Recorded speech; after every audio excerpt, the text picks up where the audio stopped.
จะโกอินเตอร์เนาะเดี๋ยวไม่เอาญี่ปุ่นเนาะเนี่ยไหนนั่นเนี่ยก็ญี่ปุ่นไปเล่นอะไรอย่างก็สสกีน้ำแข็งกันแน่อืมไหลลงภูเขาฟูจิเล่นน่ะจ้างเหรอจ้า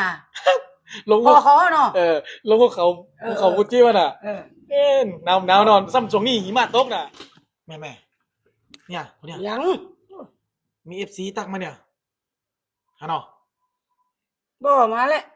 เดี๋ยวจะอ่านดูหน่อยให้ฟังเดี๋ยวนี้เปิ่นจะจ้างไปเอาญี่ปุ่นน่ะอืมเนี่ยเปิ่นจะฮือใครมาจ้างกัน เอฟซีกะอืมเขาจะไปญี่ปุ่น3 วัน 3 คืนอืมจะฮือเงินสด10,000ฮะเงินสด10,000มือหนึ่งอีแล้วรถเคียงกันเอออืมไปได้เปิ่นหมดอืมตีพักตีนอนของครบวงกินอืมกะตัวเชียงบินตอนไปเนี่ยอืมเปิ่นออกคือหมดอืมอืมเอาบ่สนใจเอาอยากไปเอาสนใจอยู่ไปบ่กันวันที่เปิ่นจะมาครับ ไปก็ไปล่ะอันบอกเพิ่นแล้วกันว่าไปนอนเนาะโอเคไปครับวันอาทิตย์มารับได้เลยโอเคอืมเพิ่นพิมพ์มาละตกลงจะไปเอาตามเหตุจับมือเลยเนาะจะโกอินเตอร์เนาะเดี๋ยวไม่เอาญี่ปุ่นเนาะเนี่ยไหนนั่นเนี่ยก็ญี่ปุ่นไปเล่นอะไรอย่างก็สสกีน้ำแข็งกันแน่อืมไหลลงภูเขาฟูจิเล่นน่ะจ้างเหรอจ้าลงพอเขาเนาะลงภูเขาฟูจิมันน่ะเออเอ็นหนาวนอนซ้ำช่วงนี้หิมะตกน่ะเขาพอเขาก่อนเนาะเขาถึงสอนทุกอย่างผมคบผมกินนี่เต็มที่นี่เป็นวันเรื่องเต็มที่อืมแล้วก็โรงแรมวะเนาะอ่า5 ดาวบนกานี่ดอกอันแล้ววันสุดท้ายวันนี้จะปิกนะแต่ตอนปิกอ่ะเปิดบ่ได้ปิกมาตัวนะเพราะบ้านเปิดอยู่ญี่ปุ่นมุ่นเพิ่นสิส่งขึ้นเครื่องบินมาคนเดียวเด้อเนาะเปิดเนี่ยวันจะปิกเนาะเปิดจะเอารถเคียงเนี่ยกันหนึ่ง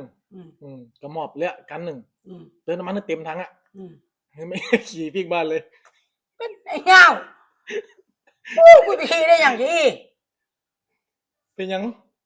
มันจะเป็นมาหูเกี่ยวกับหูแล้วออกต้องเข้าไปทางใดทางซ้ายทางขวาบ่ฮู้เรื่องมันกำลังจะมีป้ายบอกมีป้ายป้ายมันกำลังเป็นภาษาฝรั่งอังกฤษอ่านไปออกหยังสิฮู้เรื่องเหรอแต่ตั้งปุ่นอ่ะถ้าสมมุติได้ขี่รถเด่นน่ะคือขี่ตั้งขวามันจะขี่ตั้งซ้ายเหมือนบ้านเฮาน่ะโดนรถจนบ่ฮู้แหละไปได้อันเปิ่นเติมน้ำมันเต็มถังอ่ะบ่ต้องห่วงแล้วก็เอาสตังค์เพิ่ม10,000ใส่กระเป๋ามามันเป็นแสนกระเป๋าเอาจะได้ก็บอกเพิ่นไปแล้วตะกี้วันที่ใจครับว่าแค่ภาษาฝรั่งอังกฤษเฮาก็อู้บ่ได้อาศัยว่าที่เพิ่นสิไปเฮาต้องลงไปไปด้วยเพิ่นเนาะก็บอกเพิ่นไปแล้วเลยนี่บ่ตายเหี้ยพุ่นกะสกีน้ำแข็งน่ะมาเล่นล่ะมันเล่นอย่างแล้วกี้เกยอย่างแล้วสำรถเถียงกันหลวงกันแสนปลายน่ะเสร็จไปก่อนมันสิได้อยู่เดี๋ยวเฮาบ่กล้าเสี่ยงเนาะตายเหี้ยพวกเราเนี่ยได้งานก็ขี่รถเถียงเลาะมาต้อยน้ำคลองนั่นกะอีโป้มึงไอ้เลาะต้อยมาต้อยถนนมานั่นกะเดี๋ยวมันก็ตึ้งหมดcứ mỗi mà nó đại nhà đại ai nó như đây มึงหาปากเวลามันเดี๋ยวนี้chạy đó เออ